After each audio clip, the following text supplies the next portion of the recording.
Peace, power, and prosperity, family. This is the Mayor of Chicago Crypto Hustler, Bitcoin Block Bully, coming to you once again. And on this video, we're going to be going over one of the stable coins in the cryptocurrency space that I feel is going to withstand the test of time as far as the existence or the longevity of certain stable coins. And I'm gonna get into the facts of why I believe that Day is more so I don't want to use the word valuable, but is more durable than USDT, USDC, Gemini USD, and the other stable coins that are essentially backed by United States dollars in a reserve somewhere. And when I get done with this video, I'm pretty sure that you'll understand or understand exactly why I have the views that I have as it relates to Day or Die. I want to how they pronounce it. It's either Day or Die. But you'll understand why I have the views that I have when it comes to other stable coins versus this stable.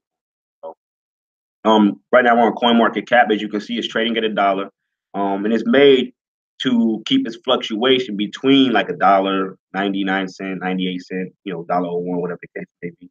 It's got certain programming mechanisms in store in order to pretty much make sure that it stays well within that realm of close to that $1 mark.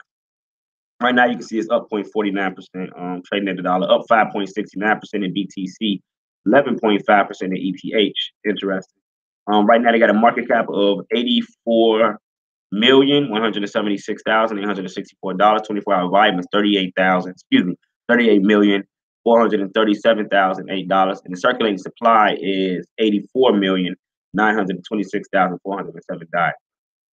And when we come down and we look at the charts, the overall chart of it from December 26, 2017, leading up to February 25th, 2019, one thing that is clear is that the price of the US dollar, as indicated by this green wavelength right here, has pretty much stayed around 99, 99 cent, 101, 98, 101, 97 here and there. It's pretty much stayed right wrapped around this $1 mark, as you can see. For those that are able to visibly see it, that will be watching along on YouTube. I also forgot to say, recording on YouTube, also recording on New Money Matrix podcast. What's going on, family? Now, as we see, now remember that's the price of it in USD, meaning it's pretty much stayed around $1 since its inception. When we look at the price of BTC, we can see that it has increased in a certain amount of the amount of BTC that it takes to get the DAI. So the conversion of DAI to BTC has risen nicely also over the lifespan. Now, what I see more so than anything, though, if you can look at this blue line, for those that are able to see, look at the market cap. The market cap when we first came out was around 3.3 million, 9 million, 10 million. And as the lifespan goes on, what you see plainly, look, 30 million. So December 27, 2017, we had absolutely zero in the market cap. By January 1st, we had 3.4 million. By April, in fact, let's look at my born day. By April 4th, 2018, we had 19 million. We went from 3.4 in January, 19 million in April. Halfway through around, where are we at, June? By June, July, we were up in heights of $40 to $50 million as a market cap. Now, towards the end of the year, we made it around 75 million, dipped down to around 50 or 6, and then continued just take off to whereas right now where we're sitting at around $84 million as a market cap, 85 million as a market cap. So we started off at 3 million, now we at 85 million. So it has definitely seen money pumped into it and not leave as um quickly or as violently volatile as we've seen other cryptocurrencies that are more so used for trading. This one, like I said, once again, this is a stable coin. This is where you would want to place your money if you don't want your money to be volatile. You want it to sit at a stable, quote unquote, dollar amount. So let's get into exactly what they have going on with this coin and what I found. Now, at a later date, I'm going to be doing a show, recording, podcast, YouTube on, and I'm gonna go through the white paper for MakerDAO, which is the protocol that creates the Dai Stable Coin. So, and like I said, I'm gonna do a whole review over this. But right now, I just want to focus on Dai. Even though this is gonna take us a little bit in the Maker, I really just want to focus on Dai and the stability of it. Now we're going over a article that was released December 3rd, 2018 by Cham Ho, who I believe, if I'm not mistaken, this is one of the developers of Dai or developers on the team. If I'm not mistaken. Let's get on to his story. And it's entitled My View on Stablecoin, Dai and Maker Part 1. As a follow-up to my introduction post on stablecoins, I thought I would take a look at some of the more popular ones out there. Hence, the first one I chose to write about is Dai by Maker, aka MakerDAO. As I was writing, I realized how long this became, so I split it into two parts. Part one is an introduction to the stablecoin, which is what we're going to be going over right now, as I understand it, as the individual who wrote it. And part two covers his own opinion, which we'll probably leave out of it. Right now, we just want to look at the introduction. So, what is DAO stablecoin in Maker or MakerDAO? Now, Dai is the crypto collateralized stablecoin that aims to remain at $1 equivalent to 1 day. And it aims to achieve this by utilizing its protocol design and governance. Now, this protocol design and governance framework is known as Maker Platform, formerly known as MakerDAO, and is a decentralized organization. Now, I want to stop right here and I'm going to go back over the fact that they aim to remain or keep the price of Dai to the price or pegged to, not backed by, but pegged to the dollar. Now, they're not saying that the dollar value, because the dollar has a value also, which is probably about maybe 88 cents, maybe 85 cents. US dollar value. Let's see how much a dollar is. Okay, so right now the dollar is 88 cent euro, right? So it's not saying that the Dai itself is going to fluctuate with that value of the dollar.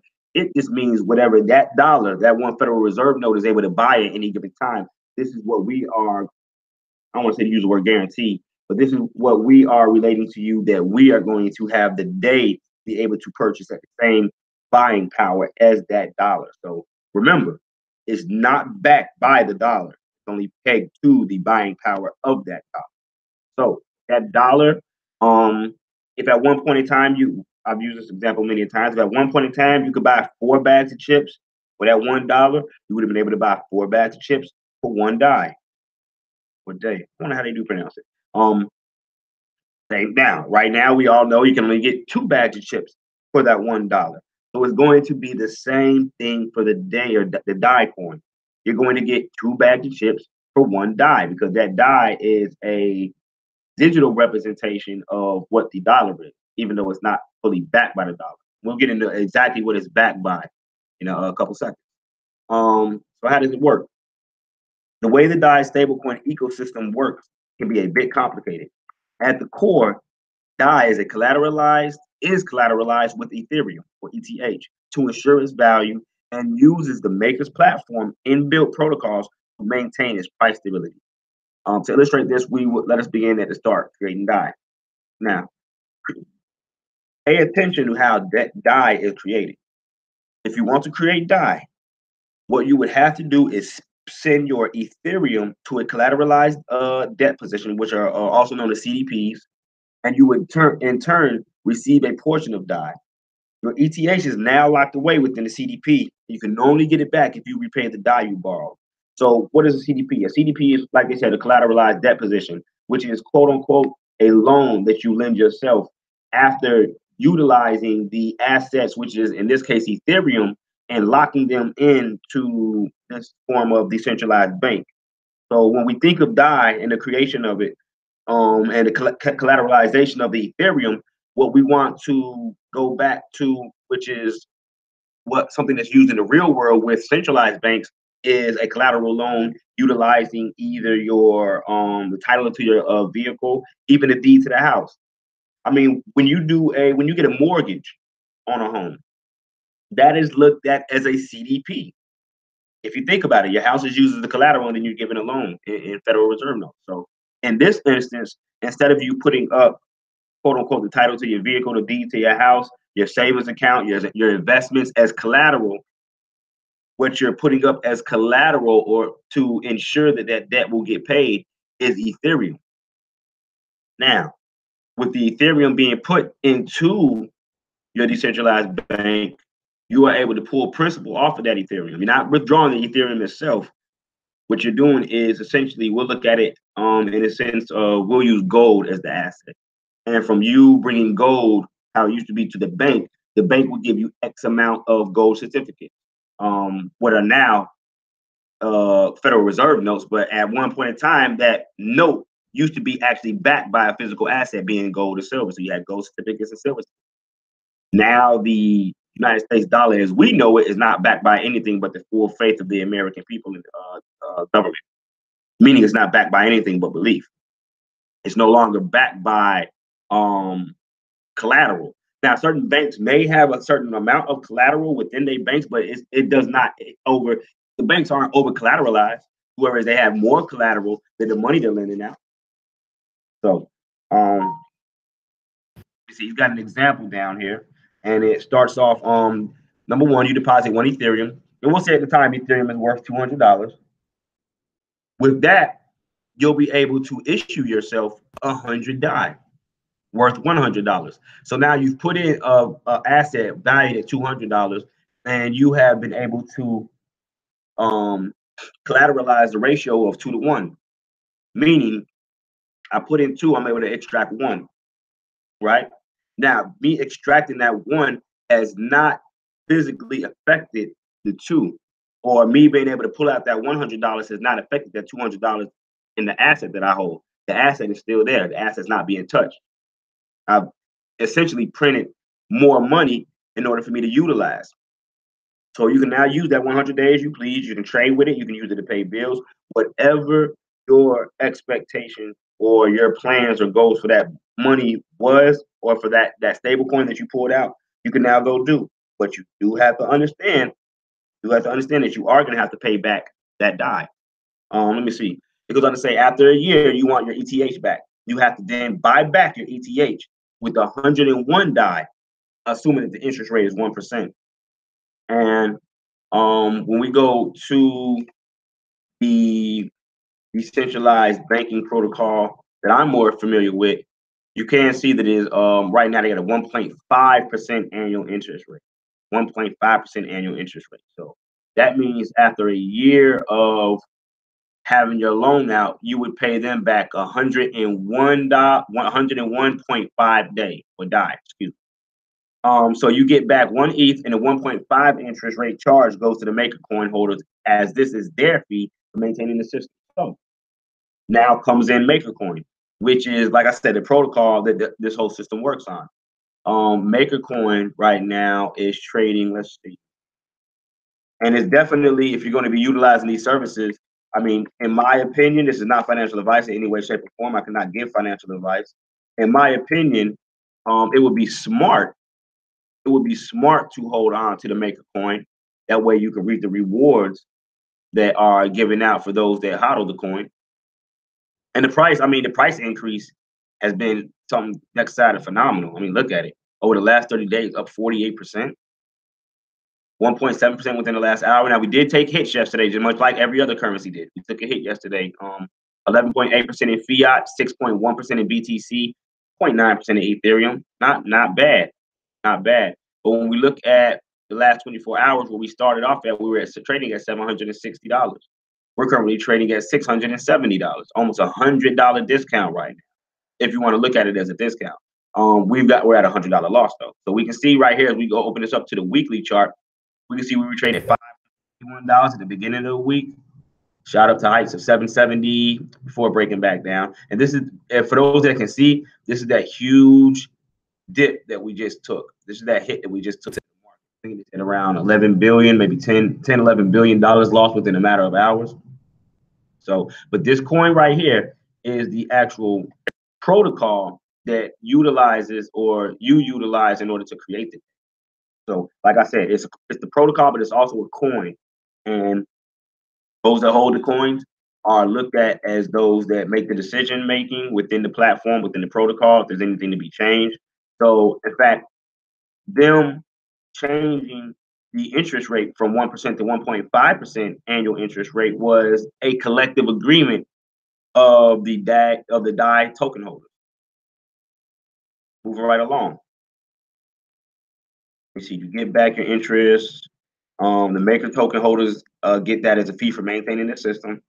Okay, this is the simplified version of the process, but nonetheless illustrates how it works. In layman terms, what you did was kind of similar to getting a mortgage. You borrowed Dai using your ETH as collateral, just like borrowing money using your house as collateral. And only when you pay back your debt with interest will you get back your collateral, ETH of the house. So remember, they're attention to the words they use. But you're issuing yourself debt.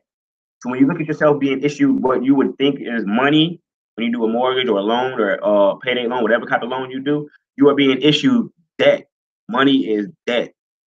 Cash is debt. United States dollars is debt. If you look at the dollar itself, it reads on there. This note is to be used to pay all debts, public and private. So we're getting to the price stability mechanism. So far, this explains the creation of Dai, but how does this maintain price stability, especially since ETH can have quite a lot of price volatility? Again, without getting too technical, some of the main factors that ensure price stability are slightly simplified. So the first aspect we have is global settlement. And this is a design in the protocol that gets triggered when price deviates too much, in which Dai will get liquidated and settled at a predefined price. IG is pegged to $1, so it's a dollar Dai. When this happens, holders of Dai will then get $1 worth of collateral. So, for example, if you held 100 Dai when the global settlement was triggered, you would get $100 worth of Ethereum. As a result, this expectation ensures Dai cannot deviate too far from its peg. So, do we get what's going on here? If the global settlement is triggered, they will automatically, your 100 Dai would then be liquidated. I mean, not using the word liquidated. It would be transferred into Ethereum. Now they got the arbitrage opportunity. This is the belief that one Dai equals one USD, so that any price deviation would be a trading opportunity. This gets capitalized by traders. And basically what they're saying is that with Dai supposed to be $1, as it is now when we look, but this has been different. This has been 102, it has been 98, 99 cents. What traders look for is if it ever breaks under $1 that they can purchase, and if it ever breaks over $1 that they can sell it. The next aspect is the CDP creators, the Dai borrowers, the Dai borrowers and the lenders. Remember, the CPD creators are the only ones that borrow Dai. So if Dai is trading below $1, it is a good idea for CPD creators to buy back Dai since they need to use it to repay their loans. Very interesting. Very interesting. If you loaned out $500 in Dai at the time that Dai was $1, and then Dai floats under $1, essentially, if you buy that Dai up under $1, when it goes back to $1, you will have more Dai than you had, or let me not say, the buying power of the Dai will be a lot more than it was when you paid for it. Because if you're utilizing a currency that itself is still closer to the dollar, and then you're buying Dai, which is under the prescribed price of $1, when it goes back to the dollar, your buying power will be more. So you'll be able to pay off your loan at a fraction or a percentage of the price. Alternatively, if Dai is trading over $1, the CPD creators can look to issue more Dai to sell and buy it back once it reverts to $1. So real slick system that they have. Now, the risk of collateralization. We're going to get into the collateralization of the asset that they're holding. and how it prevents the fall of the dollar itself. As with all stable coins, the biggest risk is whether it can maintain its peg, which is mainly driven by its ability to stay collateralized.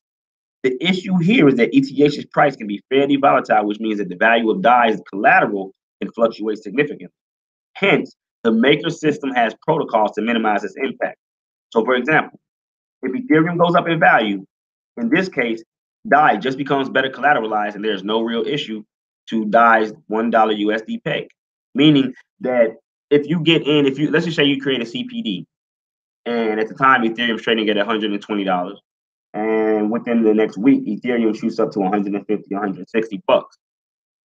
You definitely don't have to worry about the collateralized ratio of your debt that you issued versus the actual value of the collateral that you hold in your bank, because the value of that has increased. Now, when does this ever happen in the real world with a collateralized loan? When you give up your vehicle, has your vehicle ever increased while it's in custodian custody of the banks that hold the title to it? Even though you may still be able to drive around with the vehicle, but they hold the title. But what I'm saying is, has your vehicle ever increased in value? Meaning that when you go to pay the loan off, you could either take off some of what you owe from the value, the increase in value of that vehicle, right? Or when you do pay your loan off, what should be happening, if the value of that vehicle goes up, you should be getting back more than what you gave them. So if you just gave them the title and the vehicle was, worth $5,000 at the time, when you come back, that vehicle's value has risen to $7,000. When you pay back whatever loan you paid off, essentially the bank should be giving you back the title to your vehicle along with 2,000 more bucks, if it was working in the sense of how this smart contract works. So it goes on to say, if the Ethereum price goes down in value, this is when problems can occur. This is because ETH goes down in value and will reach a situation where the value of total Dai issued is less than the value of all the ETH and CDP. Then the system has become undercollateralized, and that if a global settlement event were to occur, $1 to $1 USD. In order to prevent this, what happens what happens is the following, and some of it is simplified for easier understanding. Finally, let us assume the following: ETH current price is $200. You commit to one ETH to create the CDP and create 100 Dai. Collateralized ratio is currently 2 to 1.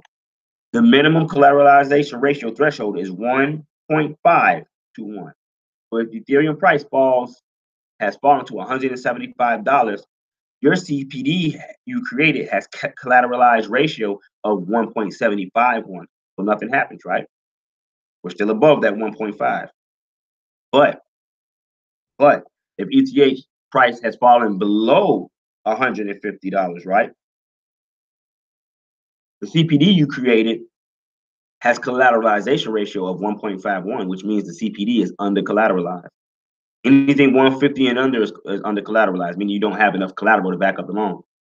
CPD now has to trigger a liquidation event in which it auctions off the committed ETH collateral to cover for the original debt, in this case 100-day, and a liquidation cost penalty, which I think is about 13%.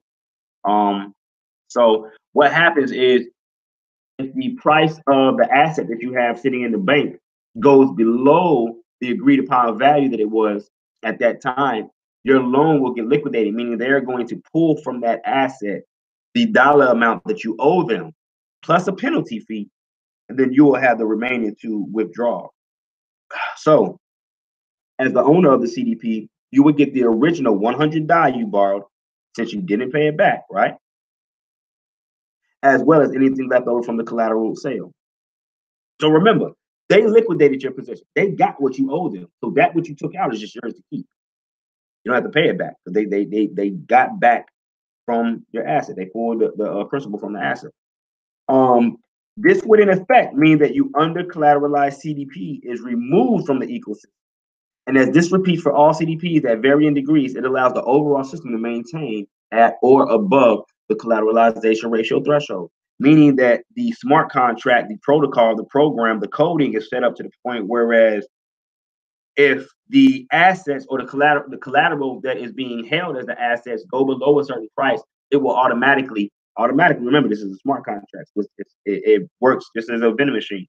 It automatically liquidates those CDPs that have gone under that 1.5, 150% ratio, thus ensuring that the system of stable coins that are out there is going to maintain its buying power at that dollar.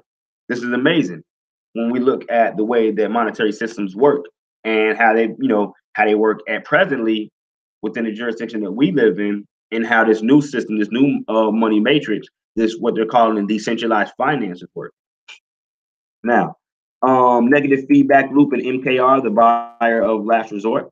If you've been able to follow the scenario earlier, you will quickly realize that the liquidation of the CDP itself can bring about a negative feedback loop. Since liquidation, the CPD liquidation event gets triggered, ETH is sold.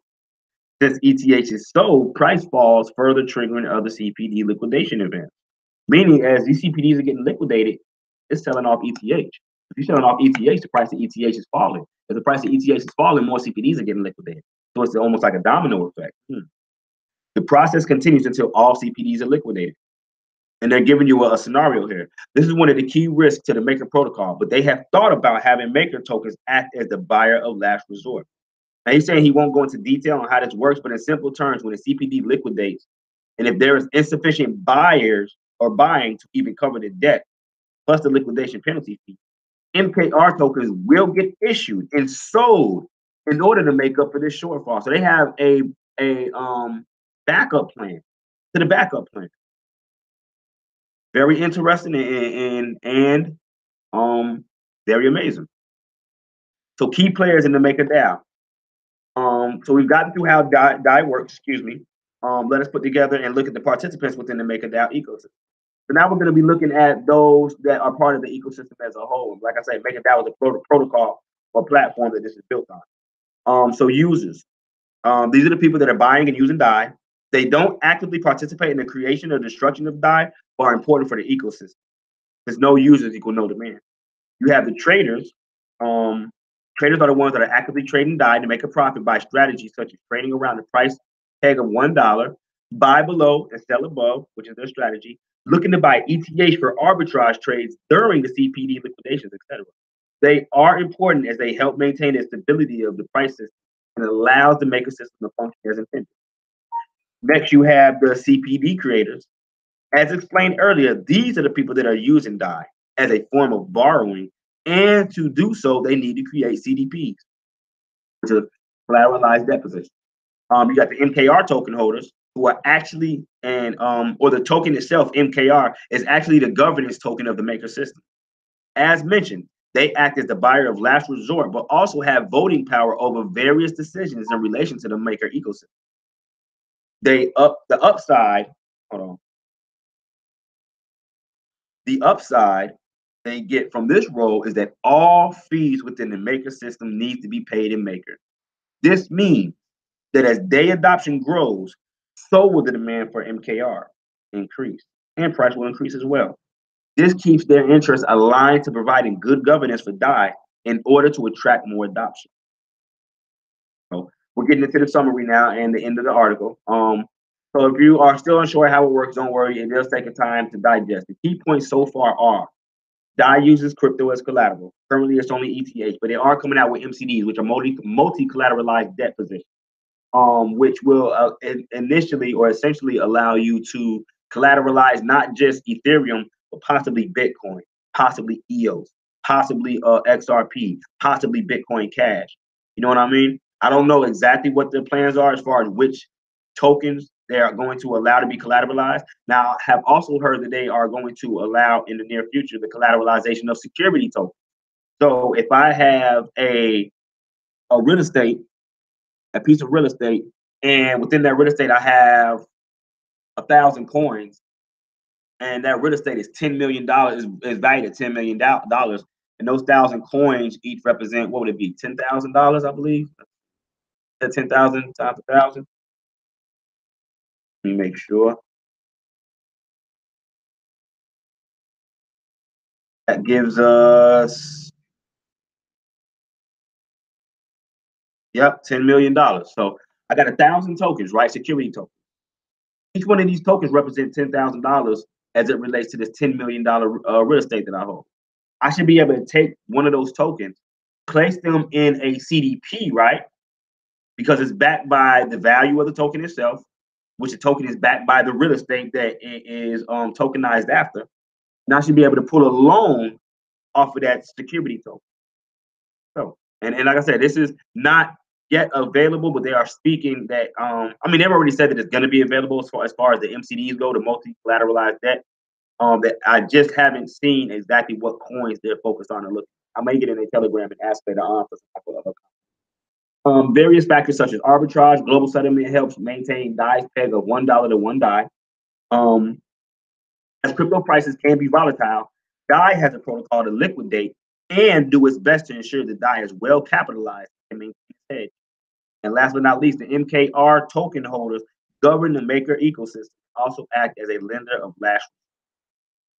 So, family, like I said, that was just a quick overview of the Dai platform, the Dai Stable Coin, how it works, what it's backed by. So, once again, my own thoughts and why I am more so interested in holding any type of funds that I want to hold, especially if you're looking to leave the current monetary system, whereas everything is being held in banks and trusts as Federal Reserve notes. Me holding Dai is more so me holding a currency that is actually backed by something of value versus something that is backed by faith. So that's the reason that I said that, in my opinion, the Dai stablecoin is more so quote unquote valuable or holds more weight than its competitors, being USDT, True USDC, Paxos, Gemini USD, which are all supposedly backed by Federal Reserve notes somewhere in a reserve. They're not backed by gold. You know what I mean? They're not backed by a physical asset. They're backed by Federal Reserve notes, which are not backed by a physical asset, which is just backed by faith. So, I mean, you do the math. I hope this was helpful for anybody that was able to listen in. I hope that my explanation, along with, or my added commentary, along with the article that we read, helped to shed some light on the importance of utilizing Dai as a stable token. And I hope that we are able to move forward and really utilize this new monetary banking system as they are giving it to us in the form of smart contracts and computer code. Until the next video, to the next podcast. This is Amir, the Chicago crypto hustler, Bitcoin block buddy. Peace, power, and prosperity, family. I am out of here.